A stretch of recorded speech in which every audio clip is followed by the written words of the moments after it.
Good morning. Welcome to Missiongathering. I'm Pastor Brandan Robertson. We're so glad to have you here with us this morning. And if you're joining us, if you were here last week, you know we kicked off a new series called Polarized: Politics According to Jesus. And again, this is always kind of a controversial topic in church, right? Because we're so often conditioned to think that church and politics should never mix for good reason. Throughout history, so many people have misused religion and politics together to do horrendous acts of injustice around the world. But last week, we also discovered that inherent to following Jesus is political action.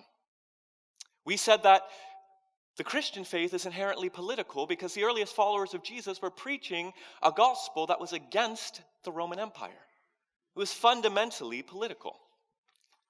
Today, I want to take us to a story from the Gospels where we're going to look at how Jesus directly engaged the question of how Christians should engage in the political system. And so I want to invite you to turn your eyes to the screen as we look at this passage from Luke chapter 20. This is what it says, if I can find it.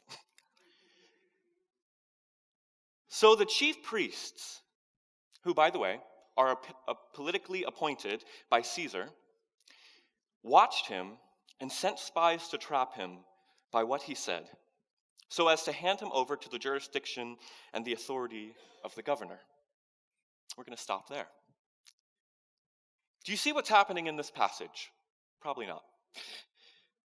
In the ancient world, just as in our world, religious powers had intermingled with political powers.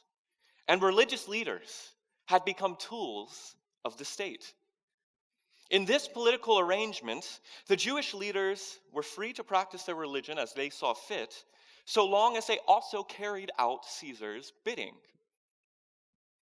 This deal sounded really good to the religious leaders in Jesus' day. They were granted a level of political access and power over their own people. And the governor treated them with wealth and status so long as they kept the peace among their religious adherents and encouraged their people to honor the king, Caesar. But as is often the case, when greed and power are our motivation, how many of us know that things tend to go wrong really quickly? Have you looked around even in our country today? There are so many religious leaders that intermingle with power. And as soon as they start getting political power and access, what begins happening? They begin to dilute their faith. They begin not to speak with conviction about what Jesus said, but instead want to preserve their place at the table of power. The Jewish people, they worshiped only one God. And they believed that their God was the king and the ruler over all. Inherent to the Jewish faith, inherent in the Ten Commandments, was this idea that they could never pledge their allegiance to anyone other than to God. And so if you look in the Hebrew Bible, throughout the history of the Hebrew people, there is a struggle between empires trying to get them to adhere to their kings and their rulers, and the Jewish people proclaiming, "We have no God but God."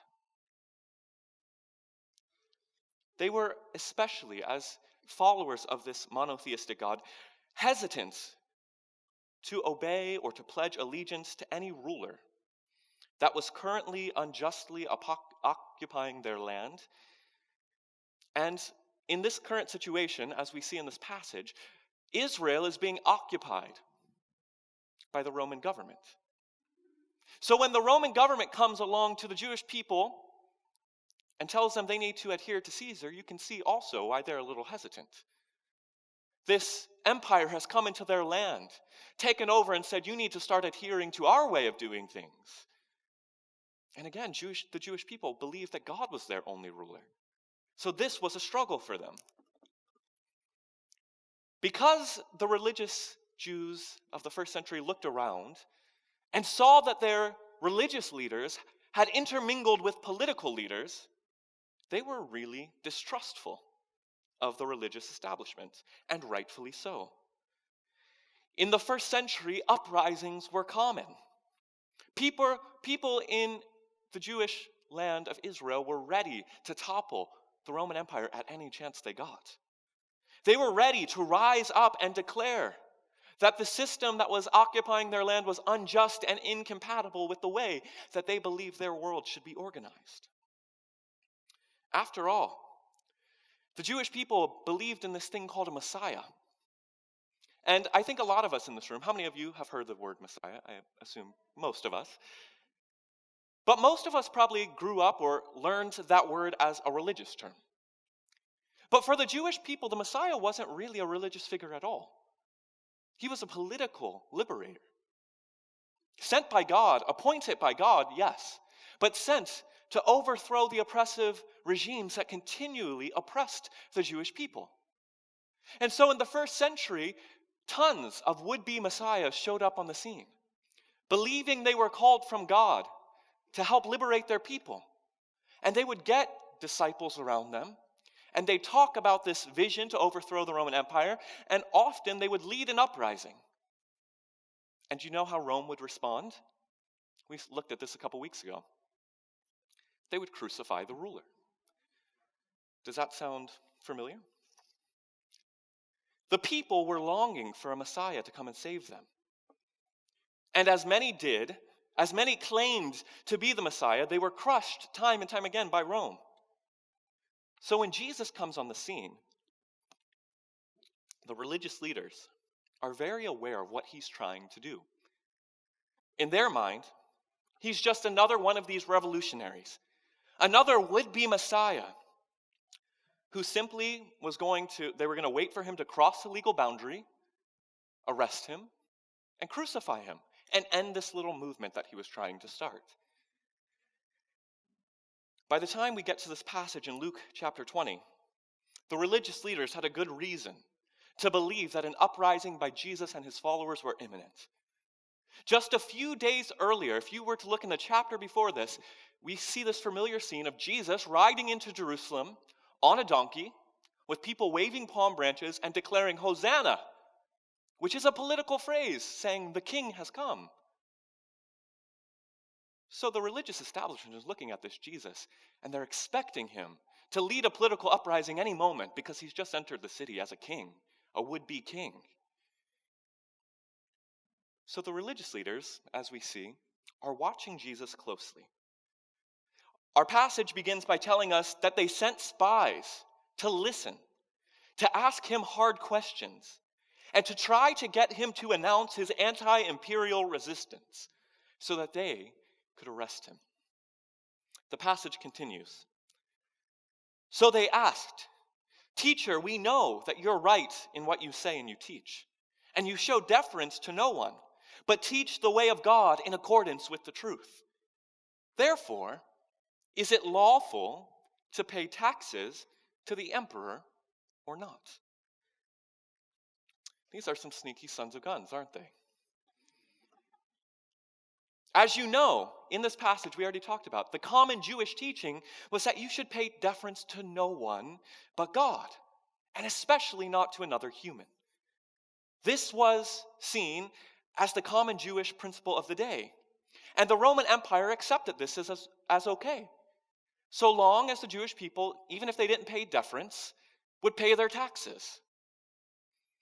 So when the spies asked Jesus this question, what they're really hoping for Jesus to say is something like this: "No, we shouldn't pay taxes to Caesar, for he's not the true king. I am."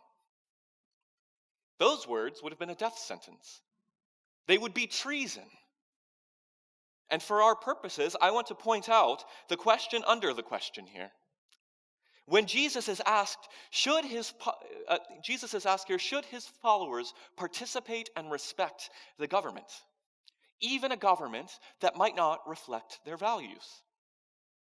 With that lens, let's hear Jesus' response. The text continues. But Jesus perceived their craftiness and said to them, "Show me a denarius," which is a typical Roman coin. "Whose head is on it?" They said, "The emperor's." He said to them, "Then give to the emperor the things that are the emperor's, and give to God the things that are God's." And they were not able in the presence of the people to trap him by what he said. And being amazed at his answer, they became silent. The way Jesus answers this question is simply brilliant and outlines the general principle, I believe, for how followers of Jesus should engage in politics today. Remember, Jesus is perceived as a messianic figure by his followers. They all expected him to come and actually physically topple the Roman Empire.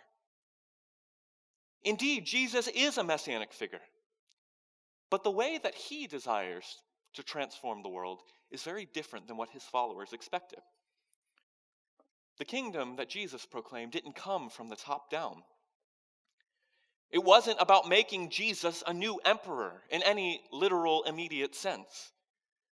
Jesus' kingdom began with individuals. And those individuals moved towards community.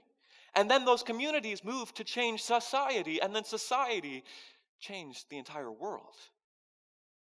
The way Jesus sought to transform the world was through transforming individual lives and empowering those lives that have been transformed to go and restructure their communities. And then those communities could restructure their cities. And then their cities could restructure their nations. And the nations could restructure the world into the alignment with this thing he called the kingdom of God. In this passage, Jesus brilliantly shows his vision for societal transformation. And it's both more powerful than these political leaders could ever understand, and it also worked really well within their political system. The question is whether followers of Jesus or whether Jewish people should pay taxes to Caesar. These are likely Jewish people asking a Jewish rabbi who knows that all honor and worship belongs only to God. And they're asking him whether they should keep paying taxes to a political leader, Caesar, who sees himself as God. Jesus has them take out a coin. I think we have a picture of it. On this coin was a picture of Caesar. And on every coin was proclaimed the phrase, "Caesar is Lord."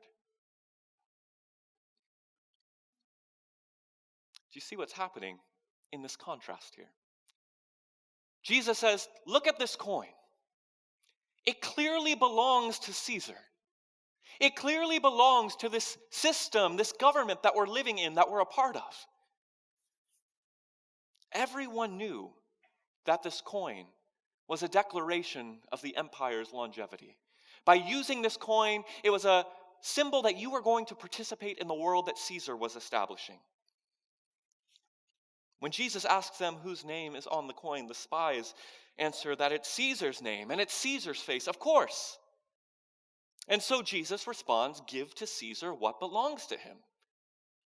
But then give to God what belongs to God.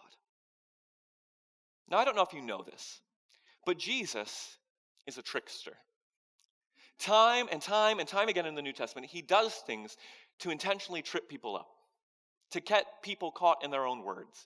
You see, it's kind of funny in this situation because these spies come to try to trip Jesus up, and he actually, through this statement, messes with their heads completely.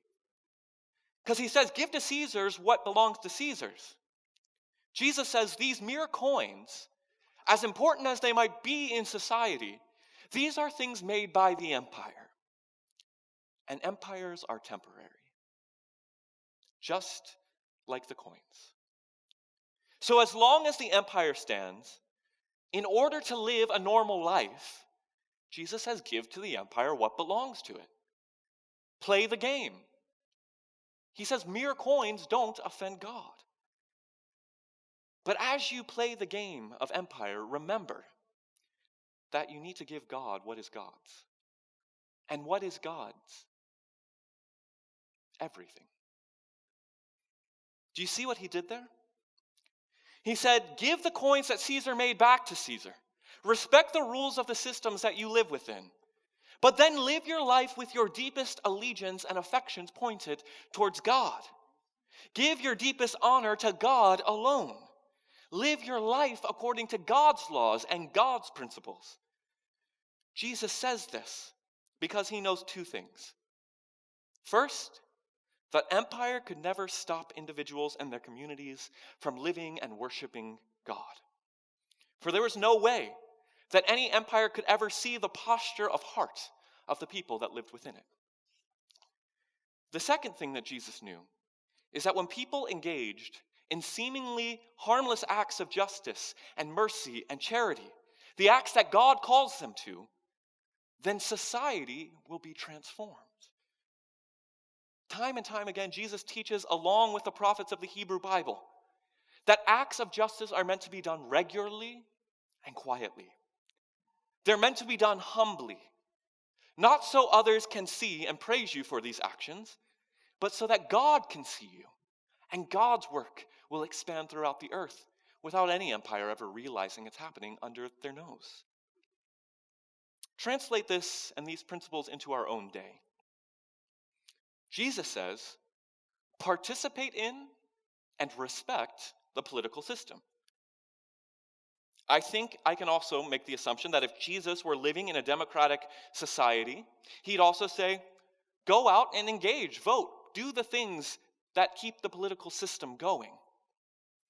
But make sure that as you engage, make sure that as you vote in the system, that your values aren't for your own self-interest, but they're God's values. As you engage in the political system and as you engage in every aspect of life, always be looking to see if you're acting out of greed, if you're acting on your own benefit and for your own privilege, or if you're acting for the good of your neighbor and of your enemy. This is literally what it means to be salt and light.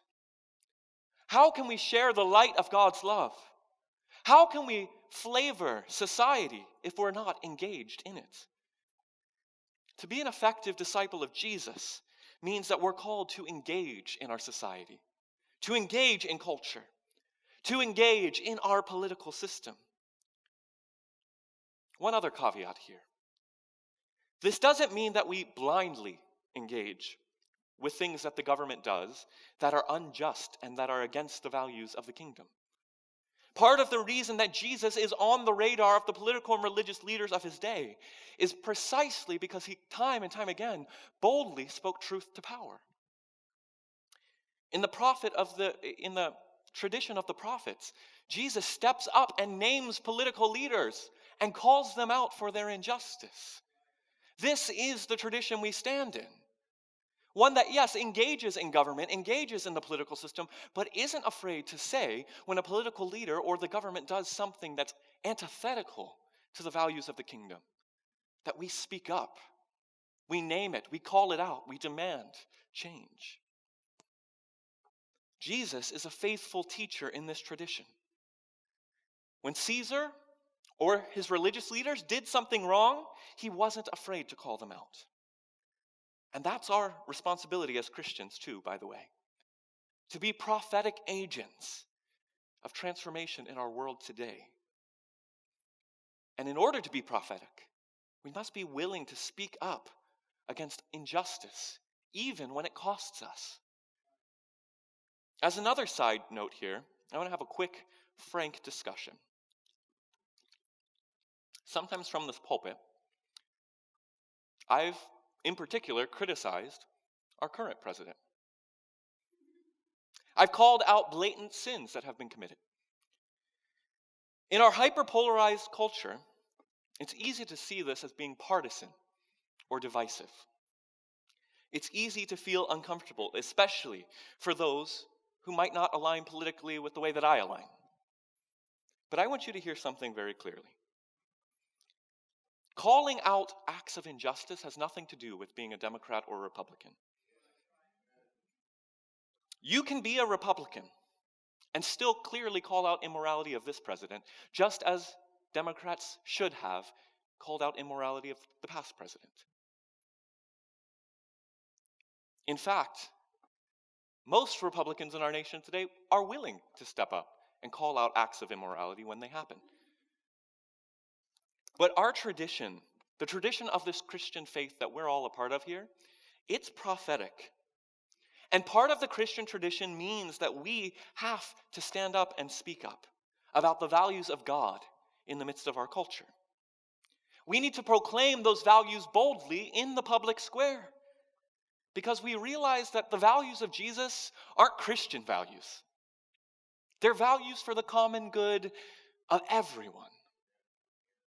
See, what separates those of us who are committed to the way of Jesus versus those who are committed to the way of Christianity, perhaps, is that our goal is not to Christianize the culture. Our goal in following Jesus is to seek the flourishing and the good of everyone equally.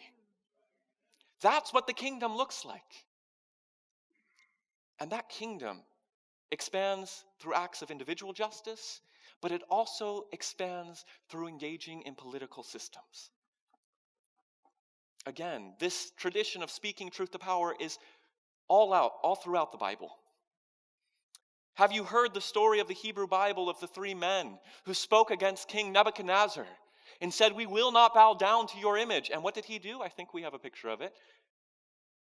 He throws them in a furnace. This is a Sunday school painting, sorry for it.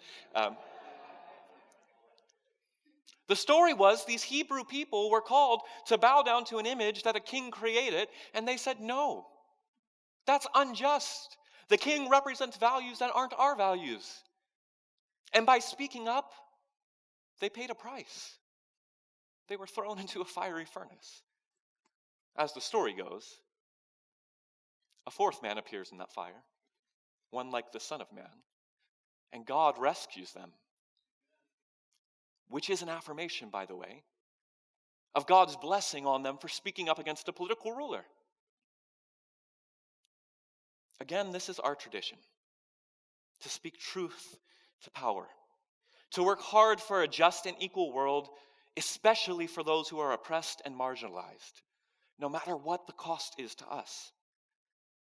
So when any leader, regardless of their party beliefs, acts in a way that represents our country as immoral, I believe it's our job as faithful followers of Christ to speak up with our voices and our actions and our feet, to declare what true justice looks like.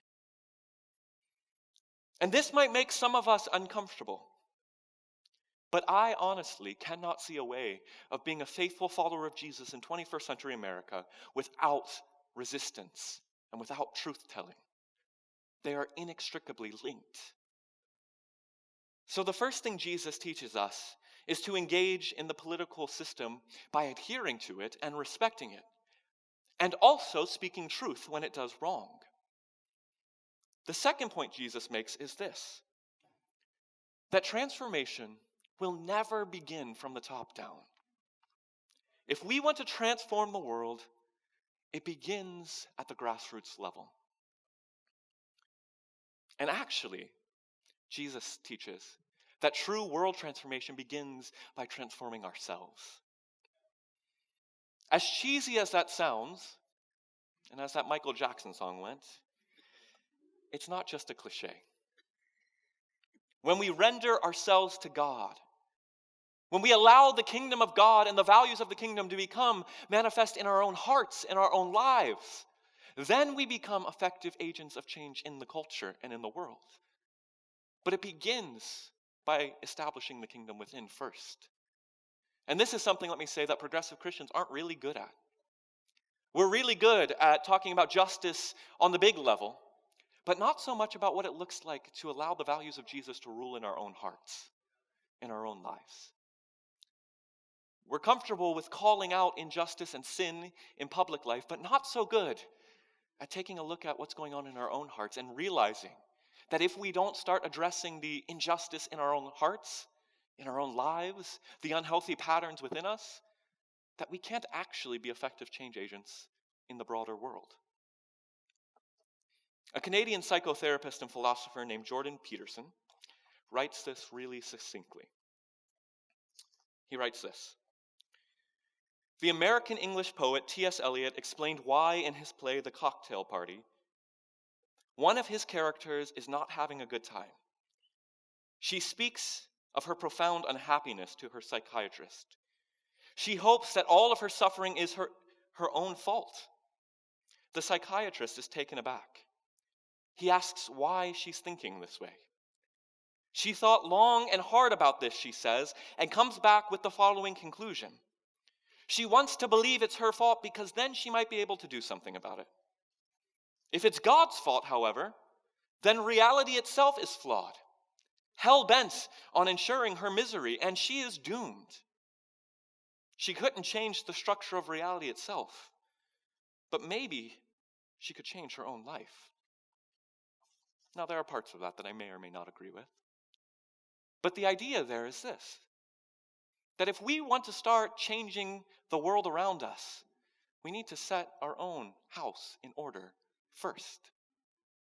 And when we realize that we have power and responsibility over our own lives to change and transform things, that liberates us, doesn't it?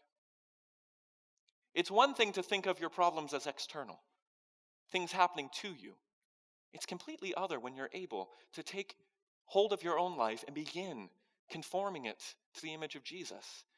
Begin asking, how can I live more justly?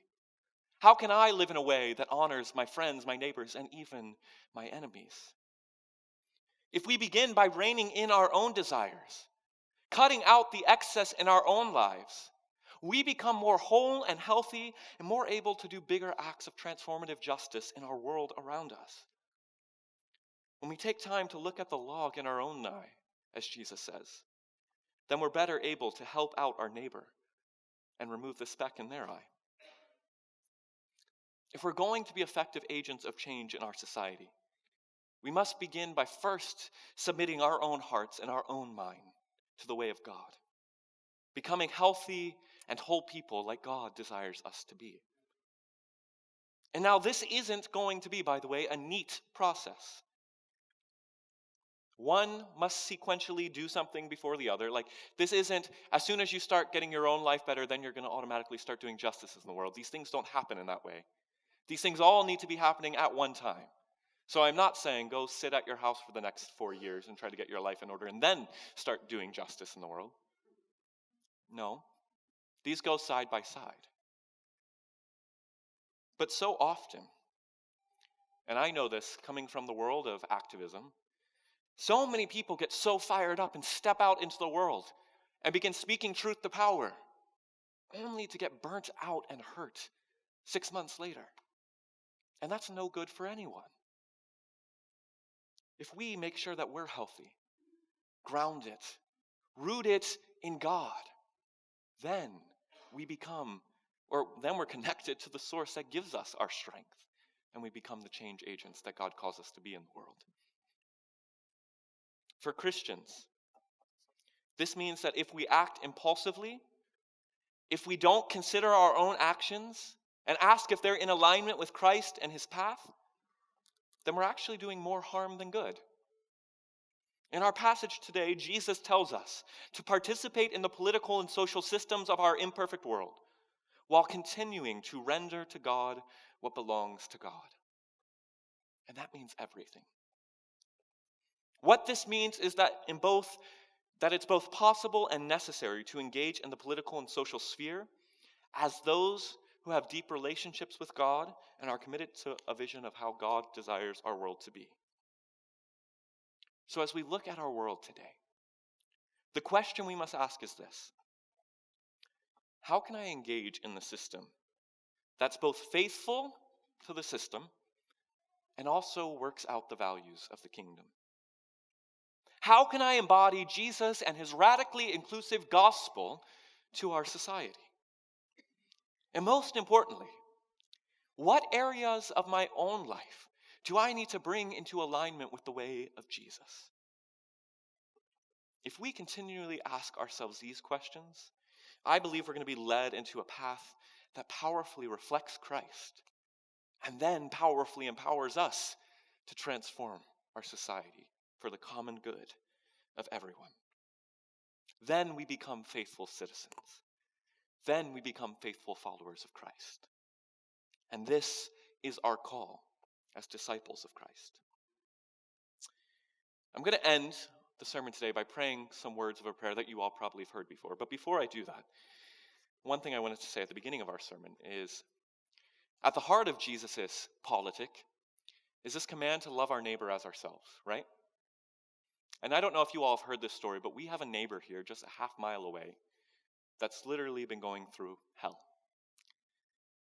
His name is Father Aaron Bianco. He's the pastoral assistant at St. John the Evangelist Catholic Church, which is a half mile up the road. Last week, the far-right Catholic, they call themselves a militia, broke into his church, spray-painted the words "no fag" on the rectory.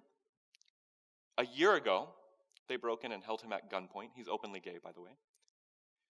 And this past week, they posted pictures of his house and his deceased mother all over the internet for people, anti-gay Catholics, to go and attack him. This week, Father Aaron sent out an email saying that he's going to be resigning from his position for the safety of himself and his family. And tonight, he's speaking for the last time at St. John's in University Heights. So I want to invite us, as people committed to the values and vision of Jesus, to show up at St. John's. Again, it's, Park Avenue, right up there? It's right on Park and El Cajon, like I said, half mile away. Show up and support this man who's only trying to live out the gospel faithfully as God made him to be, but is receiving so much hatred and so much injustice from those who claim to bear the name of Christ. And it's my hope that we'll have Father Aaron here with us at Missiongathering sometime in the next few weeks, so keep coming around, and let's just show love and support to him and to the community at St. John, the Evangelist Catholic Church down the road. Okay? So with that, I want to encourage you to close your eyes with me and enter into this prayer. You've probably heard the words of this prayer. It's written by one of my favorite theologians and pastors of all time, a man named Reverend Reinhold Niebuhr. And he wrote a prayer called the Serenity Prayer, which has been often associated to St. Francis, but it's not. May this prayer and these words wash over you today. God, give us grace to accept with serenity the things that cannot be changed. Courage to change the things which should be changed. And wisdom to distinguish one from the other. Living one day at a time. Enjoying one moment at a time. Accepting hardship as a pathway for peace. Taking, as Jesus did, this sinful world as it is, not as I would have it, and trusting that you will make all things right if I surrender to your will, so that we may be reasonably happy in this life and supremely happy with you forever in the next. Amen.